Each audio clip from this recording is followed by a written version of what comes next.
할렐루야. 9월 2일 월요일 새벽 기도를 시작하겠습니다. 사도신경으로 우리의 신앙을 고백합니다. 나는 전능하신 아버지 하나님 천지의 창조주를 믿습니다. 나는 그의 유일하신 아들 우리 주 예수 그리스도를 믿습니다.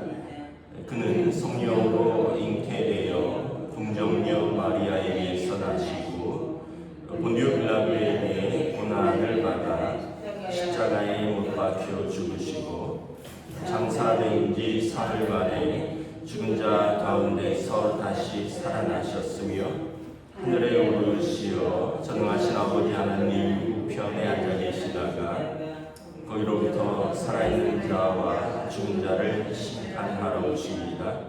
나는 성령을 믿으며 거룩한 공교회와 성도의 교제와 죄를 용서받는 것과 몸의 부활과 영생을 믿습니다.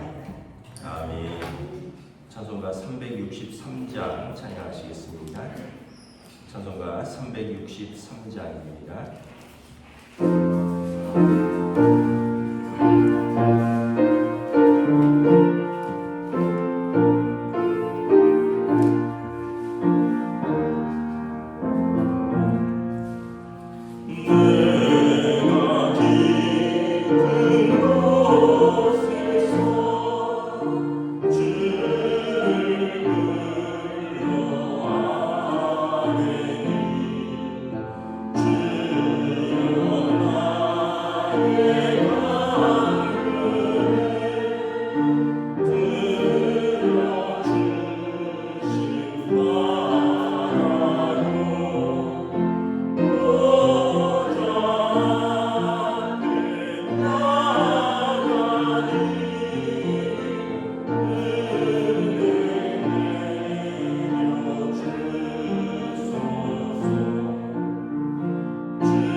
구약 성경 느헤미야 1장 1절부터 11절까지 말씀입니다. 느헤미야 1장 1절부터 11절까지 말씀입니다. 구약성경 726페이지입니다. 구약성경 726페이지 느헤미야 1장 1절부터 11절까지 말씀입니다. 다 찾으신 줄 알고 저와 여러분들이 한 절씩 교도하도록 하겠습니다. 하가랴의 아들 느헤미야의 말이라.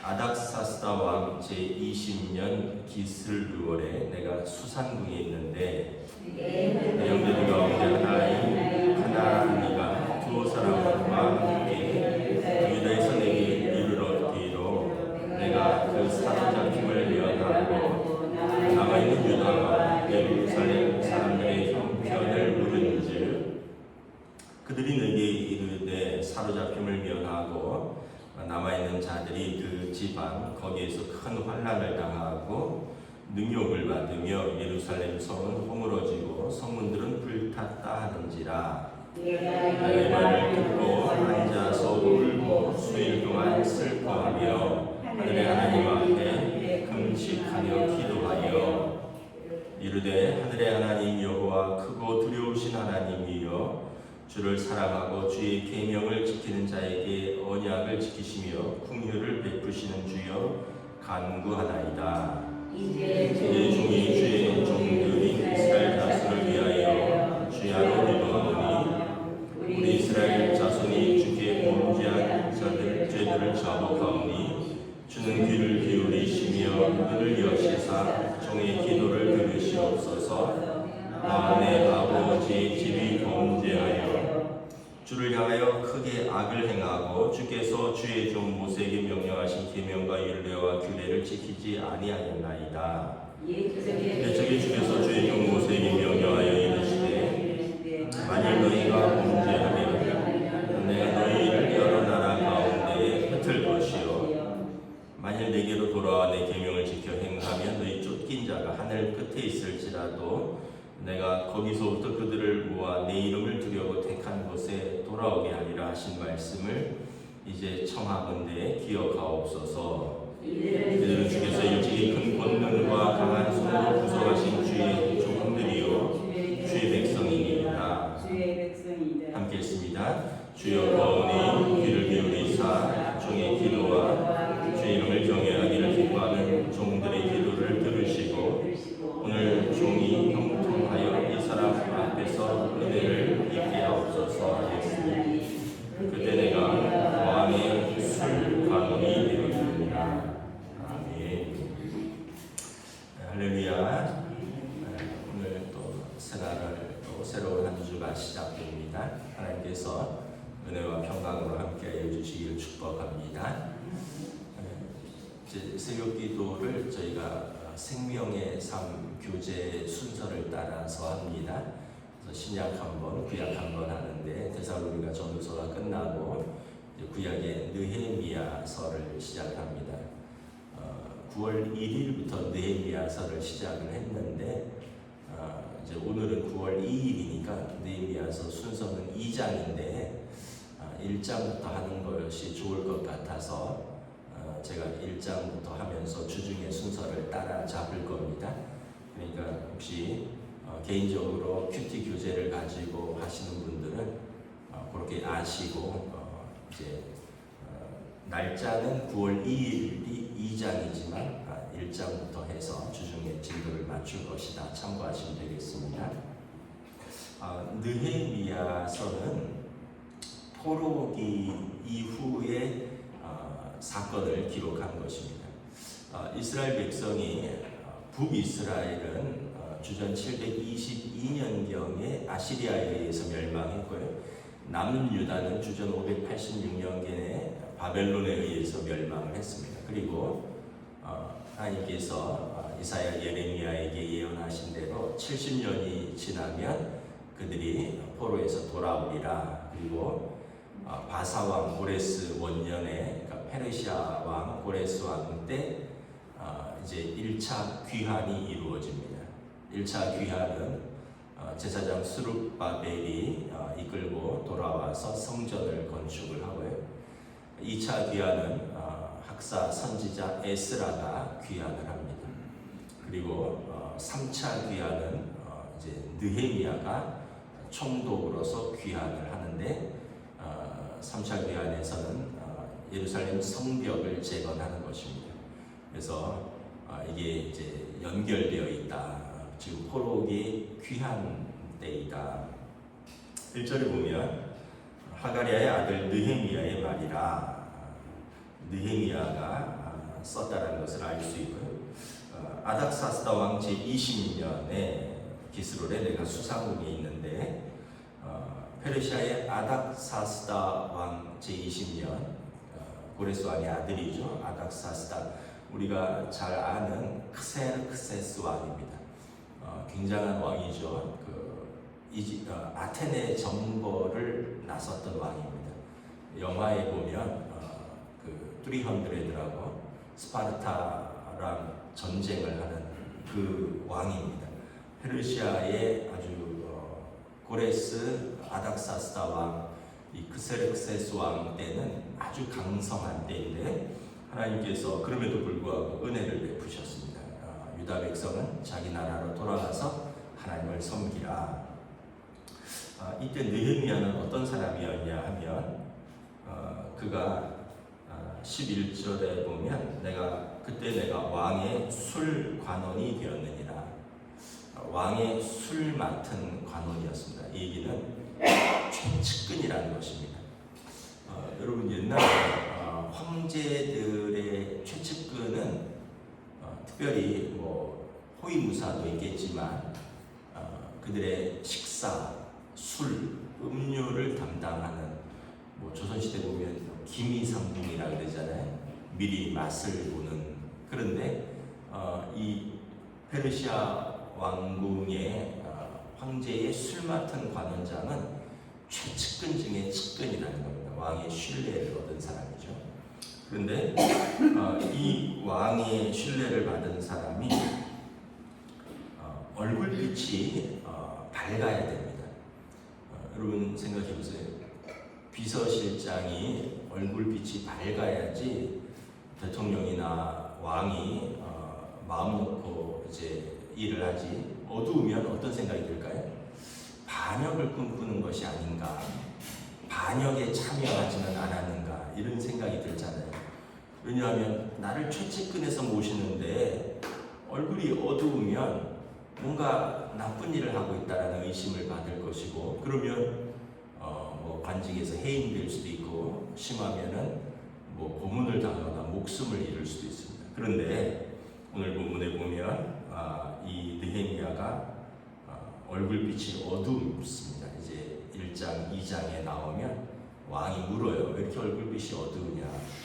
이유는 뭐냐 하면 내 형제들이 그 유다와 예루살렘 사람들의 형편을 물었는데 거기에서 남아있는 그 내 백성들, 내 동포들이 큰 환난을 당하고 능욕을 받으며 예루살렘 성은 허물어지고 성문들은 불탔다 하는지라. 이것은 이제 포로에서 돌아온 사람들의 이야기를 통해서 듣는 겁니다. 이제 느헤미야는 3차 귀환이라 그랬잖아요. 1차, 2차 귀환하는 사람들에게 이야기를 듣습니다. 우리 조국 예루살렘의 형편이 어떠느냐 그랬더니 처참하다는 거예요. 다윗 성벽은 다 무너졌고 예루살렘 성전은 다 불타고 지금 스룹바벨이 돌아와서 성전을 재건하고 또 에스라가 돌아와서 말씀을 가르치면서 그러면서 나름대로 또 성벽을 재건하려고 하는데 이것들을 방해하는 세력들이 있어서 예루살렘 성은 허물어지고 성문들은 불타고 남아있는 자들은 능욕을 받으며 환난 가운데 있다. 그러니까 4절에 이 말을 듣고 앉아서 울면서 슬퍼하고 하나님 앞에 금식하며 기도합니다. 나라를 사랑하는 애국자라는 걸 알 수 있죠. 자기는 지금 돌아가도 되고 안 돌아가도 되고요. 페르시아 왕궁에서 최고위직에 있는 사람입니다. 그런데 마음이 슬픈 거예요. 왜냐하면 고국에 있는 백성들이 환난을 당한다. 여러분 그 나라는 망했는데 나만 잘 먹고 잘 살면 그게 무슨 의미가 있습니까? 여러분, 나라는 그 바벨론의 강점기 이후에 페르시아의 식민지에 있는데 다니엘도 그렇고 에스더도 그렇고 또 오늘 느헤미야도 그렇고 이런 분들은 다 고위직에 있거든요. 식민지에서 고위직에 있는데 이 사람들이 나만 잘 되면은 괜찮은 겁니까? 근데 에스더도 그러잖아요. 모르드게가 네가 오늘 그 왕비의 자리에 있는 것이 이때를 위함이 아닌지 어찌 알겠느냐? 너가 만약 오늘 왕 앞에 나가서 내 민족을 구하지 않는다면 하나님께서 다른 사람을 통해서 이 백성을 구원하려니와 너와 너의 집은 망하리이다. 그래서 에스더가 죽으면 죽으리다 하는 거죠. 다니엘도 마찬가지입니다. 총독이지만 왕의 조소를 무시하고 예루살렘을 향하여 창문을 열고 하루 3번씩 기도하여 사자굴에 던져지는 거죠. 하나님을 경외하는 것을 나는 멈추지 않겠다. 이때 다니엘은 80세가 넘은 노신하입니다. 수룹바벨도 그렇고 느헤미야도 그렇고 다 이 페르시아에서 어떤 굉장히 높은 자리에 있었는데 이 사람들이 나라를 위해서 우는 것입니다. 제가 광복절날 어떤 기사를 읽었는데 이 상해 임시정부에 군자금을 보내는 건데 뭐 경주에 있는 우리가 잘 아는 경주에 있는 최 부장 또는 뭐 그 이시영 선생 뭐 또 대한민국의 독립을 위해서 나라를 팔아먹은 사람들도 있고 그 앞자리가 돼서 부귀영화를 누리는 사람들도 있지만 자기 재산을 다 팔아서 글로 보내는데 나중에 이제 김구 선생이 돌아와서 이제 회계 보고를 하는데 중간에 엽이 하나도 없어진 게 없었다는 거예요. 보통 여러분 그 만주까지 가서 이제 군자금을 전달을 하려면 중간에 여비도 들잖아요.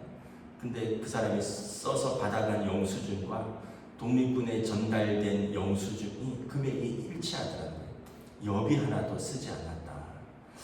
그렇게 해서 우리나라를 위해서 애쓰고 수고하고 자기 재산과 자기 생명을 들여서 사랑한 지도자들이 있었기 때문에 지금 우리나라가 있는 것이고 지금 느헤미야도 그런 것입니다. 이 말을 듣고 자기는 수산궁에 있지만 앉아서 울고 수일 동안 슬퍼하며 하늘의 하나님 앞에서 금식하면서 기도합니다. 그러면서 이르되 하늘의 하나님 여호와여 크고 두려우신 하나님이여 주를 사랑하고 주의 계명을 지키는 자에게 언약을 지키시며 긍휼을 베푸시는 주여 간구하나이다. 여기서 우리가 기도할 때의 큰 원칙을 이제 배우게 됩니다. 우리는 기도할 때 이제 우리의 필요를 구하고 또 그래서 하나님 앞에 울며 또 간구하는 것이 있는데 여러분 기도할 때 더 중요한 건 뭐냐면 하나님의 언약을 붙들고 기도하는 겁니다. 왜냐하면 하나님은 언약의 하나님이십니다. 구약에 보면 하나님께서 노아와 언약을 맺으셨습니다. 다시는 물로 세상을 심판하지 않겠다. 그리고 아브라함과 언약을 맺으셨습니다. 내가 너의 하나님이 되고 너는 내 백성이 되리라. 그리고 모세와 이스라엘 백성과 출애굽기 19장에서 24장에 보면 시내산 언약을 맺으셨습니다. 뭐 이후에 아론과도 언약을 맺으시고 다윗과도 언약을 맺으시고 그리고 이후에 이제 메시아 언약이 등장을 하는데 하나님은 언약의 하나님이십니다. 언약이라는 것은 뭐냐면 두 당사자 간의 법적인 계약입니다.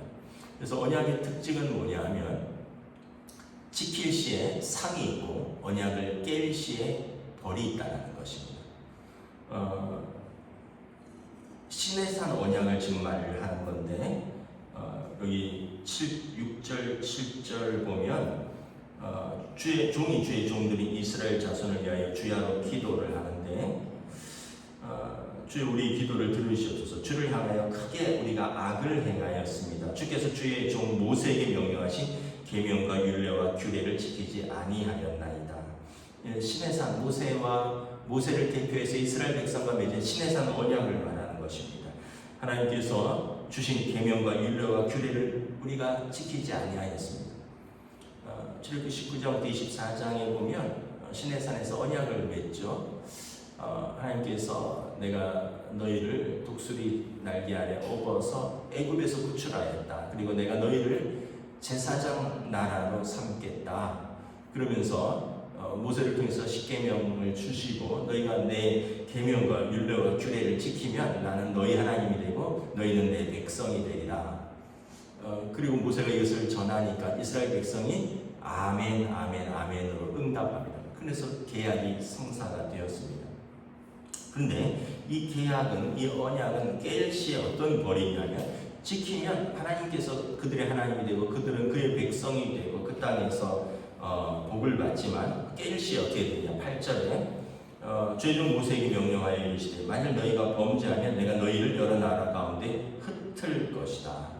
언약을 깰 시의 벌은 그 나라에서 흩어버린다는 것입니다. 가나안 족속들이 쫓겨난 것은 가나안 7 족속의 죄악이 그 땅에 관영하였기 때문에 하나님께서 그 땅에서 그들을 쫓으시고 이스라엘 백성을 그 땅에 부르시고, 만일 너희도 내 율례와 계명과 법도를 지키지 아니하면 하나님 그 땅에서 쫓아내신다는 거예요.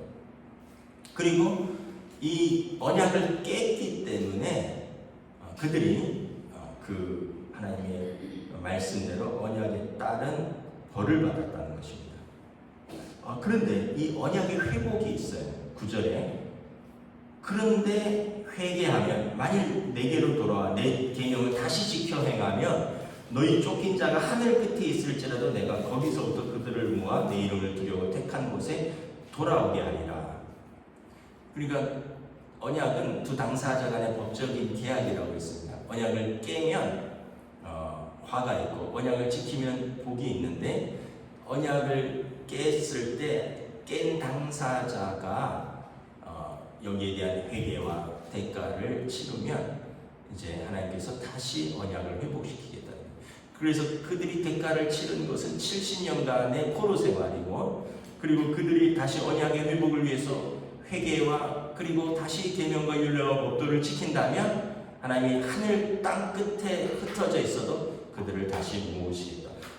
이 말씀을 하나님 기억하시옵소서. 하나님께서 하신 말씀입니다. 그래서 4절 5절에 보면, 5절에 하늘의 하나님이시여 하나님은 주를 사랑하고 주의 계명을 지키는 자에게 언약을 지키시고 은혜를 베푸시는 주이십니다. 그런데 우리와 우리 자손들이 주께 범죄하였습니다. 우리가 언약을 지키지 아니하였습니다. 그래서 우리가 하나님의 언약을 깬 죄로 포로가 되었고, 그리고 이 포로 생활 70년 끝에 다시 하나님 우리를 부르셨으니 우리가 다시 주의 계명과 율례와 법도를 지키겠나이다. 그리고 회개하오니 하나님 우리를 다시 불러 모으시고 우리를 그 땅에서 회복시켜 주시옵소서. 여러분, 이게 기도의 전형적인 아주 좋은 예입니다. 언약을 붙들고 기도하는 것입니다. 모세도 그렇죠. 출애굽기 33장에 보면 금송아지 사건으로 해서 하나님께서 그 백성을 멸하시겠다고 했는데, 그때 모세가 언약을 붙들고 기도합니다. 하나님, 만약에 하나님께서 이 백성을 이 광야에서 진멸하시면, 첫째는 그 이방 민족이 하나님을 조롱할 것입니다. 기껏 자기 민족을 애굽에서 구하여 광야에서 멸망시키려고 하나님이 구원하셨더냐. 두 번째는 하나님 아브라함과 이삭과 야곱에게 행하신 그 언약을 깨는 것이 됩니다. 물론 우리가 언약을 깼지만 하나님 그 언약을 기억하셔서 이 백성을 긍휼히 여겨 주시옵소서. 그랬더니 하나님께서 모세의 기도를 들으시고 마음을 돌이키셨다 했습니다. 그래서 여러분, 기도하실 때 우리가 어떻게 기도해야 될까? 하나님의 언약을 붙들고 기도하는 겁니다. 그러면 하나님께서 어떻게 우리에게 약속을 하셨는가를 기억을 하시고, 물론 이제 기도가 뭐 어떤 공식이 있는 건 아니에요. 뭐 급하면 엎드려서 기도하는 거죠. 그럼에도 불구하고 우리가 성경에서 기도를 잘한 분들의 모범을 따라가는 거죠. 하나님의 언약을 기억하고 하나님의 언약을 붙들고, 중요한 건 나도 돌이켜야 되는 거예요. 내가 회개하고 내가 다시 언약 가운데 돌아와야지 언약이 다시 회복되는 거지. 나는 그 자리에 퍼질러 앉아 있으면서 하나님만 지켜달라고 하는 것은 그러면 안 되는 거죠. 여러분, 만약에 언약은 가장 좋은 설명이 부부관계입니다. 부부관계. 그 언약을 한 당사자가 깼어요. 언약을 한 당사자가 깨면 그것은 그냥 깨지는 겁니다. 그런데 만약에 한 당사자가 회개하고 은혜를 구한다. 그래서 용서할 마음이 있다. 그렇다면 다시 회복될 가능성이 있는 거죠. 제가 아는 분도 그런 경우가 있는데, 이제 부인이, 아내가 남편을 용서하고 또 이렇게 다시 이렇게 합쳐서 지금 다시 잘 살고 있는 경우도 제가 알고 있거든요. 그 한 사람의 언약의 회복에는 그 당사자의 큰 상처와 당사자의 큰 용서와 당사자의 큰 사랑이 있는 거예요. 하나님께서 그래, 내가 용서해줄게, 이게 아니에요. 하나님의 큰 상처가 있는 거예요. 하나님의 큰 용서가 있는 거예요. 하나님의 큰 사랑이 있는 거죠. 그렇기 때문에 언약의 회복은 당연한 게 아니에요. 엄청난 대가를 치는 거예요. 그래서 메시아 언약은 뭐냐 하면, 우리의 죄가 아들을 내어주는 큰 상처가 있는 거예요. 하나님의 아들을 십자가에 내어드리는 그 큰 사랑과 대가를 치는 거죠. 우리가 복음을 너무 쉽게 받아들이면 예수 믿고 구원 땡, 이게 아니라는 거예요. 언약을 깬 우리에 대하여 하나님께서 다시 용서하시기 위해서 엄청난 대가와 엄청난 사랑을 하시는 거예요. 여러분, 만약에 여러분들이 언약을 깬 배우자를 받아들이는 여러분들의 마음을 생각을 해보시면 알 거예요. 하나님께서 우리에게 그렇게 하셨고 하나님께서 이스라엘에게 그렇게 하셨다는 거예요. 그러기 위해서 먼저는 우리는 기도할 때 하나님의 언약을 붙드는 거예요. 그리고 언약을 붙들 때는 여기에 대한 통렬한 회개와 죄의 자복, 그리고 다시 이 순종이 들어가는 거죠. 오늘 4절에 보면 이 느헤미야가 앉아서 울고 수일 동안 슬퍼하며 하늘의 하나님 앞에서 금식하여 기도합니다. 사실 느헤미야의 죄는 아닐 수도 있어요. 그 손자들의 죄고, 또 느헤미야는 어쩌면 포로로 잡혀와서 지금 20년이 흘렀기 때문에 70년의 포로 생활 그리고 20년이라면 어쩌면 느헤미야는 포로 때 태어났을 수도 있어요. 포로기에서. 그럼에도 불구하고 느헤미야는 자기 죄처럼 회개를 하는 거예요. 우리가 이러한 마음, 긍휼함을 회복을 해야 됩니다. 첫째는 하나님 앞에서 이 죄를 아파하는 마음, 하나님의 마음을 상하게 하는 것을 슬퍼하는 마음, 우리가 이 마음을 회복하면 하나님 앞에 나아갈 수 있습니다. 그러면 하나님께서 어떻게 하시냐면, 하나님은 공의의 하나님이시지만 언약을 깼지만 다시 울고 회개하며 돌아오는 그 백성을 긍휼과 자비와 오래 참으심과 그리고 하나님의 사랑으로 다시 받아주시는 하나님이시다. 그래서 하나님께서 느헤미야를 통해서 큰 일을 하십니다. 그래, 네가 돌아가서 너가 그렇게 마음 아파했던 예루살렘 성벽을 재건해라. 하나님의 마음을 가진 사람에게 그 사명을 허락하시는 것입니다. 말씀을 마치겠습니다. 저와 여러분들이 우리가 또 각자의 가정이라는 사명의 자리가 있고, 또 우리가 함께 신앙생활하는 교회라는 공동체가 있고, 또 우리는 대한민국의 시민으로서 이 나라와 이 백성 속에 살면서 우리가 한국교회의 일원으로서 또 마음 아파하고 기도해야 될 것이 있습니다. 우리가 하나님 앞에서 울고 언약을 붙들고 기도하면 하나님께서 우리를 통해서 우리의 삶의 자리를 회복시키시고 우리를 통해서 하나님의 큰 일을 하실 줄 믿습니다. 이를 통해서 쓰임받는 저와 여러분 우리 한국교회가 될 수 있기를 우리 주님의 이름으로 축복합니다. 기도하겠습니다. 하나님의 은혜를 감사합니다. 오늘 느헤미야를 통해서 그가 하나님 아버지 앞에서 울 수 있는 마음을 주시고 자기 백성을 향하여 마음 아파하는 마음을 주시고 자기의 출세와 또 어떤 영달에 연연하지 아니하고 돌아가서 그 땅을 회복시키기를 원하는 그의 마음을 하나님 기뻐하십니다. 그가 마치 자기가 죄를 지은 것처럼 하나님 앞에 대표하여 눈물과 금식으로 울며 호소하며 이제 우리가 언약을 지킬 터이니 하나님 우리를 회복시켜 주시옵소서. 하나님께서 언약을 기억하여 주시고 우리를 긍휼히 여겨 주시옵소서. 느헤미야의 기도에 신실하게 응답하시는 하나님을 바라봅니다. 오늘 이 자리에 무릎 꿇은 사랑하는 우리 성도들, 또 우리가 하나님 앞에서 회개하며 기도하고 우리의 언약을 위하여 기도할 때 하나님 우리에게 은혜를 베풀어 주시고 긍휼히 여겨 주시고 회복시켜 주시옵소서. 감사를 드리오며 우리 주 예수 그리스도 이름으로 기도드리옵나이다. 아멘. 하늘에 계신 우리 아버지, 아버지의 이름을 거룩하게 하시며 아버지의 나라가 오게 하시며 아버지의 뜻이 하늘에서와 같이 땅에서도 이루어지게 하소서. 오늘 우리에게 일용할 양식을 주시고 우리가 우리에게 잘못한 사람을 용서하여 준 것 같이 우리 죄를 용서하여 주시고 우리를 시험에 빠지지 않게 하시고 악에서 구하소서. 나라와 권능과 영광이 영원히 아버지의 것입니다.